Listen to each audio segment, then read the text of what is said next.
This newspaper is real. The explorer it names may not be. Its cavern has never been relocated, and the indigenous tradition now used to support it may not say what the internet claims. The contradiction sits inside a landscape we can measure. National Park Service estimates have placed the number of Grand Canyon caves near 1,000. Older inventories documented roughly 335, perhaps one cave in 3.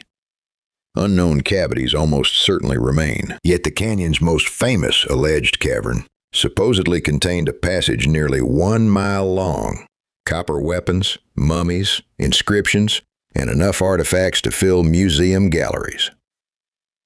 More than a century later, it has produced no authenticated photograph, field note, map, accession number, or securely identified artifact.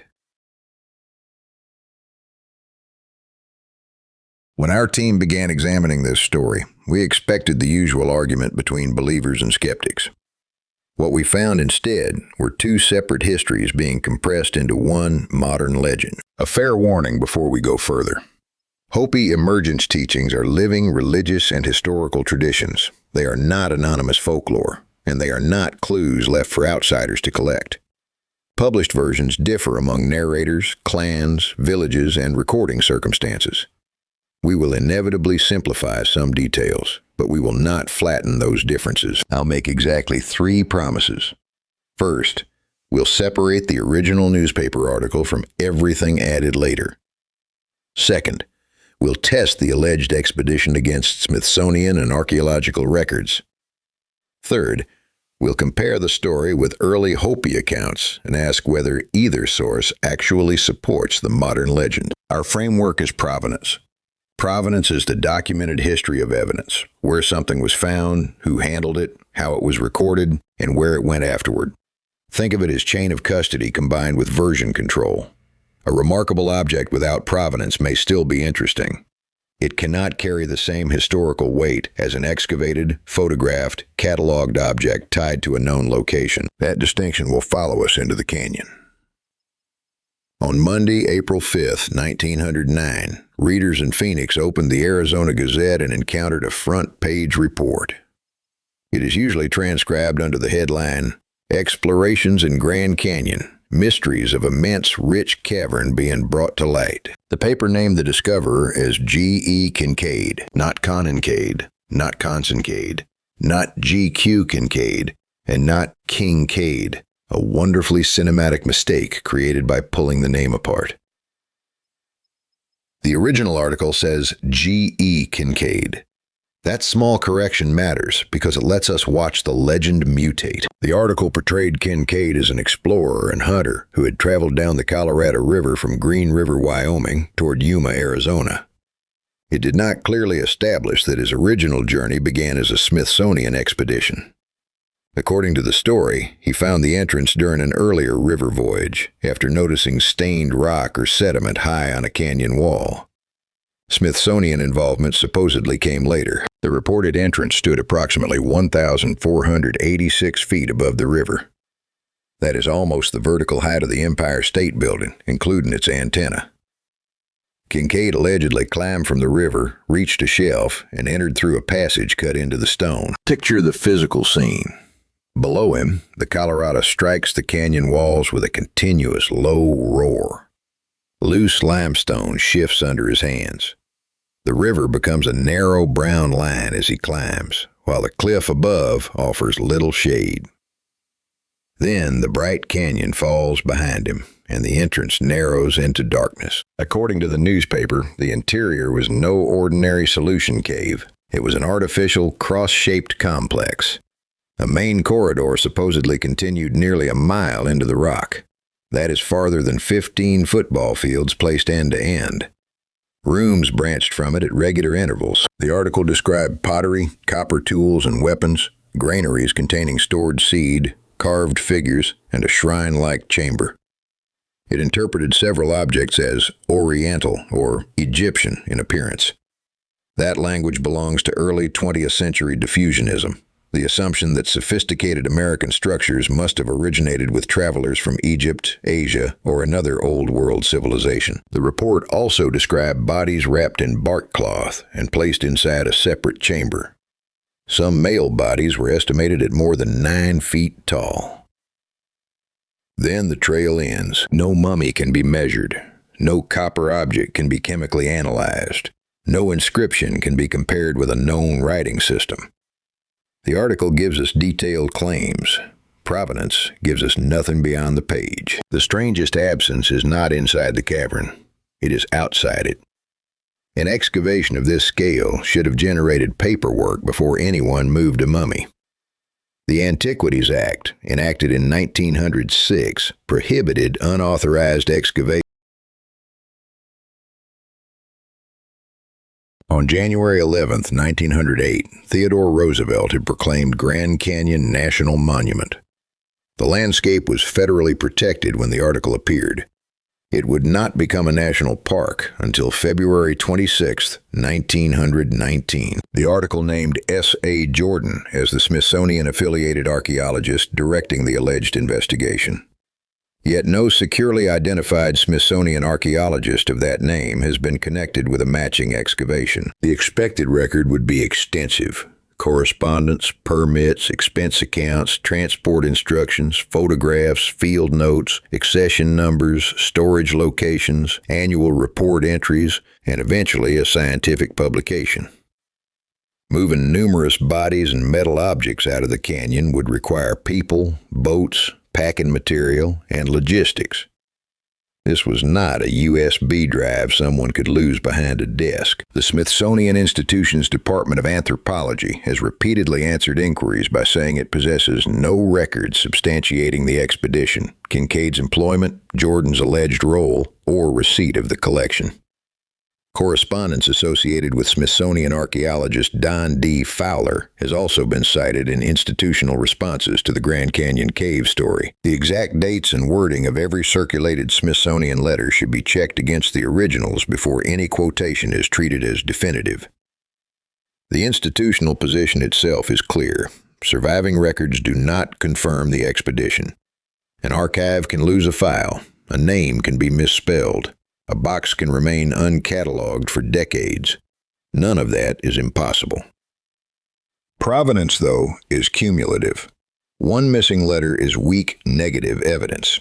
Missing permits, payroll records, photographs, field books, accession numbers, artifacts, publications, and identifiable personnel create a different pattern. The larger the alleged discovery becomes, the harder total documentary silence is to explain. In one corner of the ring stands the newspaper, offering extraordinary detail. In the other stands the expected archaeological system, offering no independently verifiable trace. Between them lies the credibility of G.E. Kincaid, a man who cannot be securely connected to the expedition outside the story that made him famous. None of this proves the Smithsonian deliberately denied something. Institutions can be incomplete, defensive, or simply mistaken.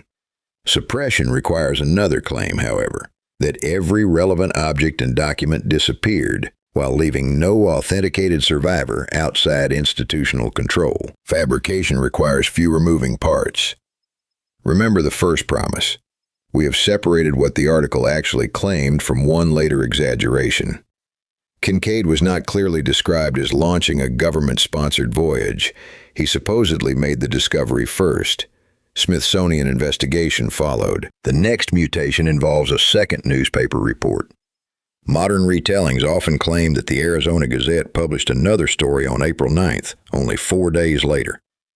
This follow-up supposedly expanded the account and made the expedition appear more securely documented. The problem is plain. The April 5th article can be identified by newspaper, date, headline, and page.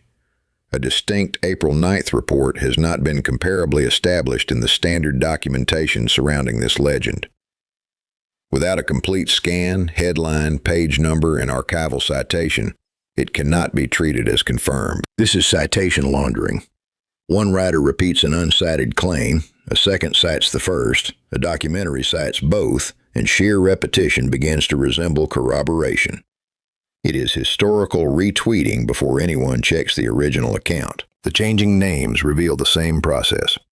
G.E. Kincaid becomes Conincaid, Kincaid, G.Q. Kincaid, and eventually Kincaid.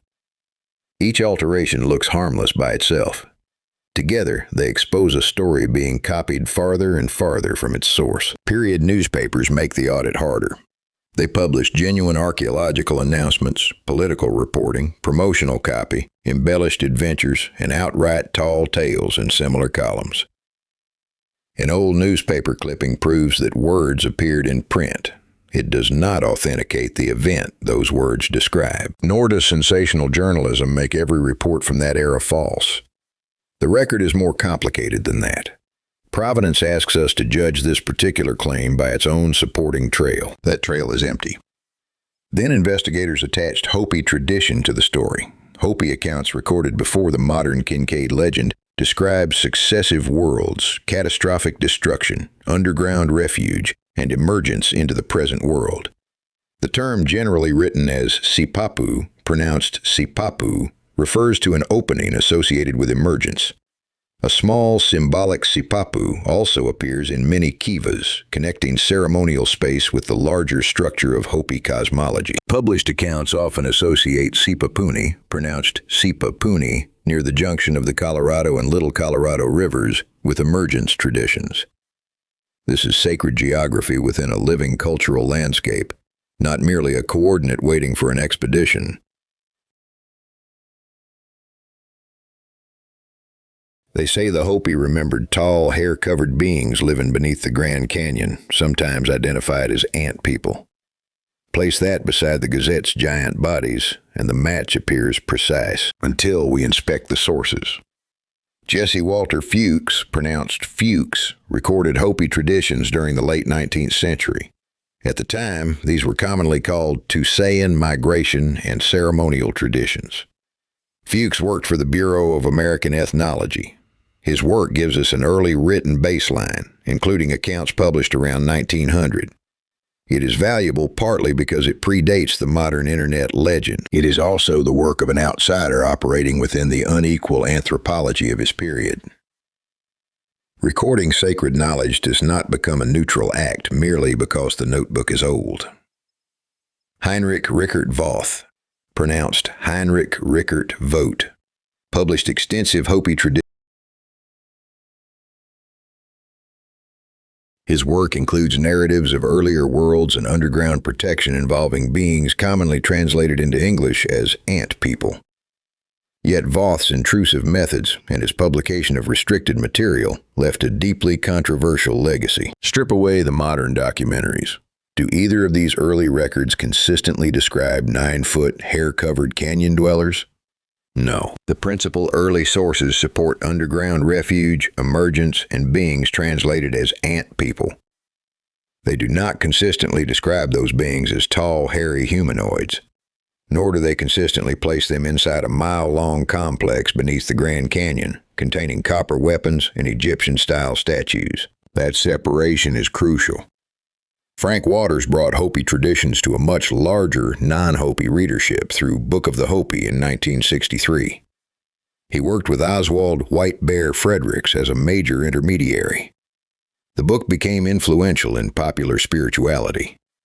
Scholars have also questioned its methodology, translations, representativeness, and tendency to arrange variable teachings into a unified doctrine. Like legacy code, every retelling inherited choices made by an earlier translator.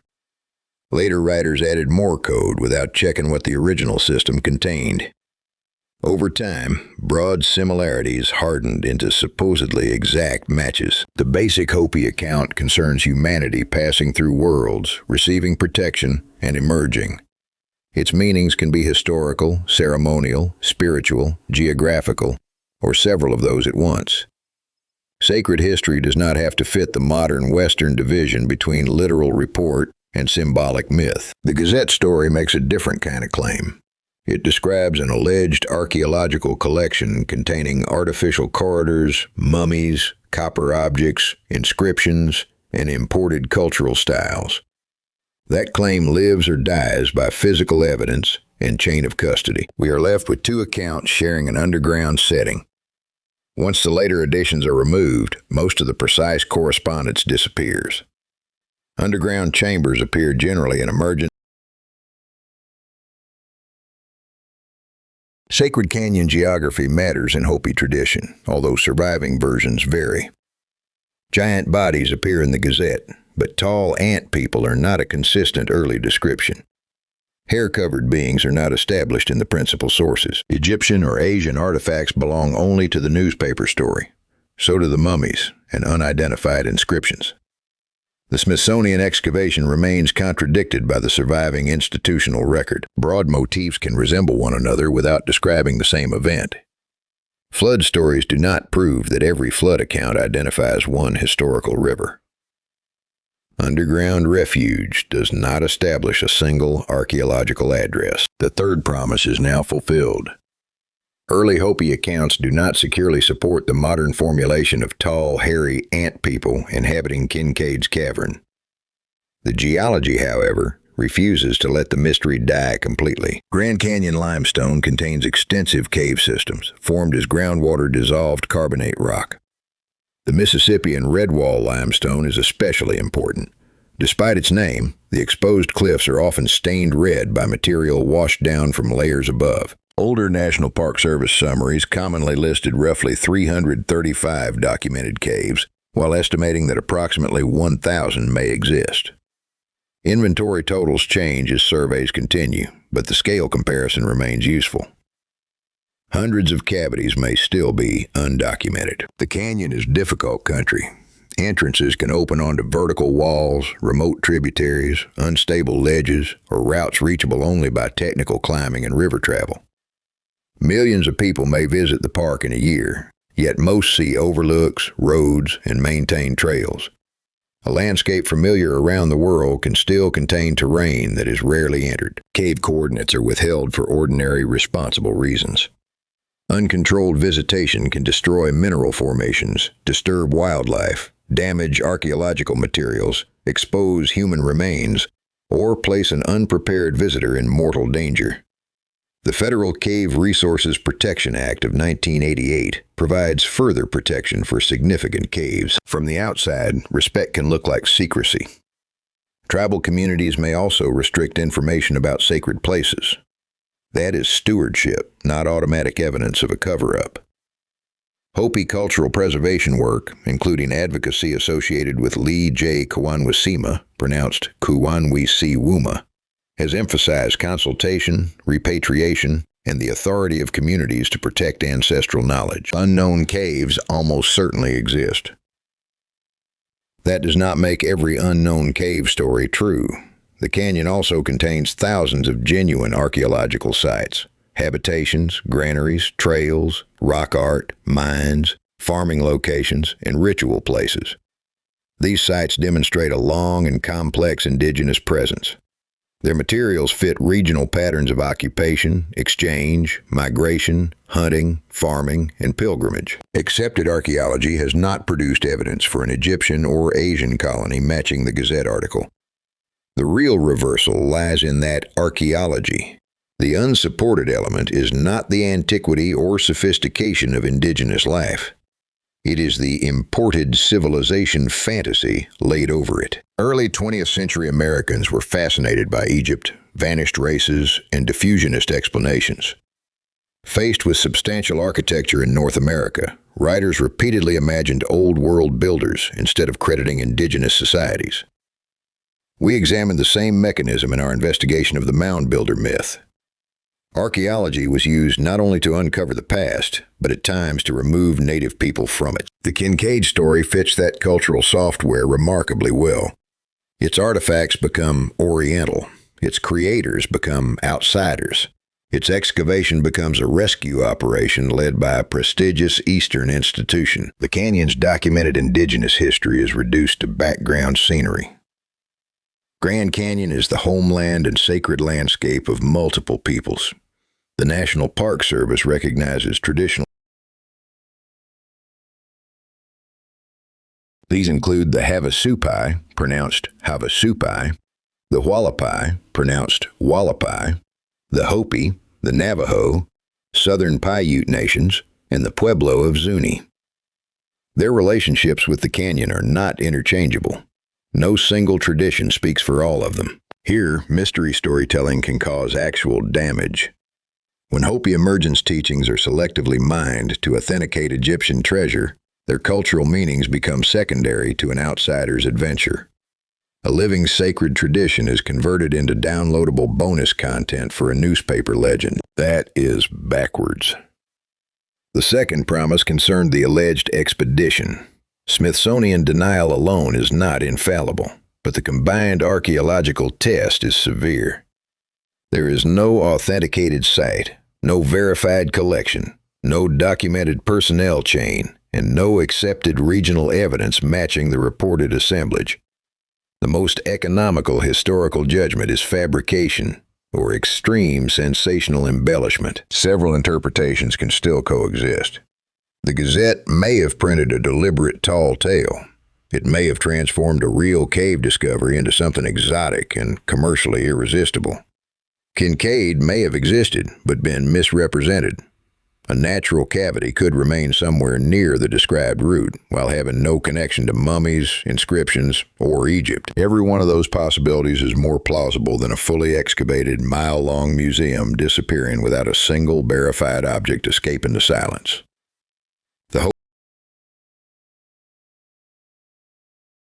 They may express sacred history, relationships to place, ceremonial structures, memories of movement and survival, or categories that English does not preserve cleanly. Treating them with respect does not mean forcing them into either a literal engineering report or disposable mythology. One question remains: why are audiences often quicker to trust a sensational newspaper than living peoples whose relationship with this landscape is older and better documented? Perhaps because the newspaper promises possession. Find the entrance, recover the objects, solve the puzzle. Hopi teachings ask for something less comfortable: attention to responsibility, restriction, continuity, and the possibility that not every sacred place exists for public inspection. The April 5, 1909 page is authentic. The event it describes remains uncorroborated. The Smithsonian connection is contradicted by the surviving archival record. Unknown caves remain geologically plausible, but geological possibility cannot supply missing archaeological provenance. The supposedly perfect Hopi parallel was assembled later from details that do not reliably appear together in the early sources. A mystery does not grow stronger when two traditions are combined after the fact. It is strengthened, corrected, or dissolved by preserving the differences between them. If you want to continue this investigation, our earlier episode on the mound builder myth follows the same contest between archaeological evidence and imported civilization stories. Our examination of the Antiquities Act also explains why protected locations, restricted records, and federal authority are more common. Tell me which absence carries more weight for you: the missing Smithsonian documentation or the missing physical collection? That is a narrower question than asking whether you believe the cave. It is also a more useful one. The Grand Canyon does contain hidden history. Much of it belongs to living indigenous peoples whose connection to this landscape is older, better documented, and more consequential than the vanished expedition of G.E. Kincaid. The newspaper fades. The canyon remains.